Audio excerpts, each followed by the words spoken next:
Waves of migration జరుగుతున్నప్పుడు for example ఆరియన్స్ వచ్చారు. So ఆరియన్స్ first inhabit చేసింది ఎక్కడ? సీక్వెన్స్. ఫర్ ఎగ్జాంపుల్ టర్కీ నుంచి వచ్చారు అనుకో, టర్కీ నుంచి దారికి ఎలా వేస్తారు మీరు? దారి ఎలా వేస్తారు ఇండియాకి? సో టర్కీ, ఇండియా ఇక్కడ ఉంది, right. So main stock of India ఇక్కడ ఉంది.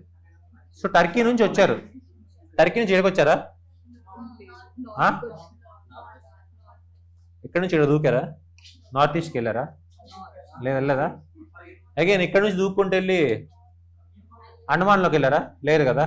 సో ఇలాగ ల్యాండ్ ద్వారా వాళ్ళు వస్తున్నప్పుడు సో ఇలా ట్రావెల్ అయ్యి నెక్స్ట్ టర్కీ నుంచి ఇరాన్ ఇలా స్ప్రెడ్ అవ్వకుండా ఆఫ్ఘనిస్తాన్, పాకిస్తాన్ ఇలా టచ్ అవ్వకుండా మన ఇండియాలోకి వచ్చారు, నార్త్లోకి వచ్చారు.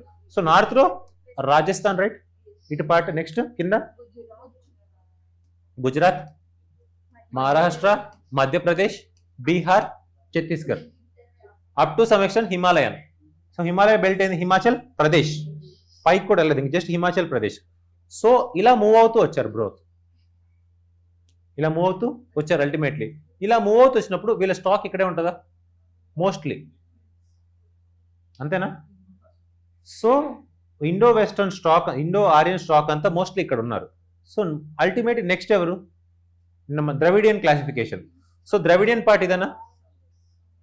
ద్రవిడియన్ పార్ట్ ఇది. సో ఈ పార్ట్ మిగిలిందా? ఇక్కడ దాకా వెళ్ళి నార్త్ ఈస్ట్కి వెళ్ళలేదు మనం. ఈ పార్ట్ సెంట్రల్లో వీళ్ళ పేరు ప్రోటో ఆస్ట్రలాయిడ్. సో నార్త్ ఈస్ట్కి వెళ్ళావు అండ్ పైన అక్కడ లడాఖ్కి వెళ్ళావు. So it is contagious with Tibet and China. Tibet ఉంది, పైన టిబెట్ ఉంది, ఇక్కడ చైనా ఉంది, ఇక్కడ బర్మా ఉంది. Tibet, China, Burma. So Tibeto Burmese అదే టిబెటో చైనీస్. ఇలా మాట్లాడచ్చా? అంత ఇంకేమైనా ఉందా? దీన్ని బట్టి ఏంటంటే క్లాసిఫికేషన్ చేసుకున్నారు ఇండియా కూడా.